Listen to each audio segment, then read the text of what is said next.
cut off there.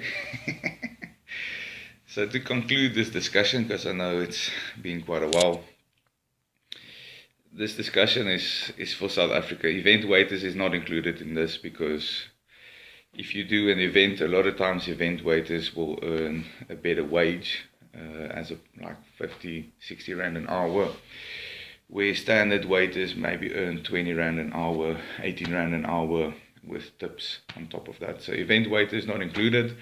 Also with event waiters, a lot of times with weddings and venue hire, maybe the total invoice for a couple that does a wedding will be something in the vicinity of 80, 100,000 rand. They will pay 10% or 12.5% service charge on that bill, which let's say it's 100,000 rand, they pay 10,000 rand, and normally with that it will be shared according to the 60-70% to front of house and then to the kitchen. I'm quite happy with that because I know that chefs work extremely hard during events and weddings and functions, and then they carry so much extra stress, so it doesn't really include that, and that's maybe a discussion for another day. Obviously, like I said, this is for South Africa, and we are based in the Cape Winelands, so it's also maybe for this area, but I think it's a discussion that works for all the different areas in South Africa. Again, there's no right or wrong. Everyone has their own personal opinion. Every establishment has to find out a way what would work for them. But I am of the opinion that I think service levels, and before I say this, my company is dedicated to increasing service standards, and service standards has dropped drastically in South Africa over this last 15 years. And that's not only in waitering, that's in everything.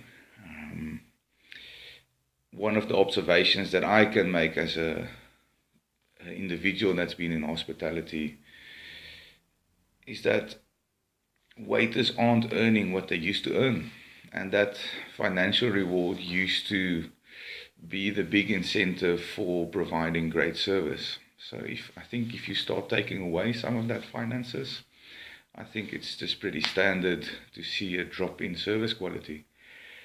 I think maybe restaurant owners, shareholders are making less money, so I can understand the idea of them wanting to maybe find different ways of financing their business, which, obviously through doing that through waiter tips, which is a lot of times a lot of money. I think that's a great business strategy. I just don't know. I would almost rather let the waiters have 100% of their tips.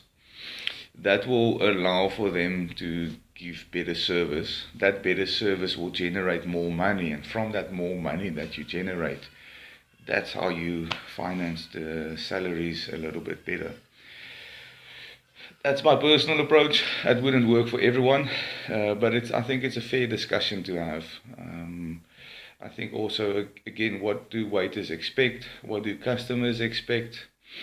And I think a lot of people will have a valuable input. I think by discussing and being more conscious and aware of our service levels are terrible. We worked with a company that assists you in travel recently to buy tickets. They gave us a quote for 2 days, 48 hours. We went back, I think, after 36 hours, and then they're like, no, the quote's not valid anymore. And when you inquire, they're like, no, but this stuff happens. And then, they're like, we'll phone you back. They never phone. So it's not only for hospitality, it's a lot of different institutions and companies in different industries that give terrible service. And I think a discussion is what's needed, and hopefully this will contribute and assist to getting it to a point where we expect and what we want. So thank you for your time, guys.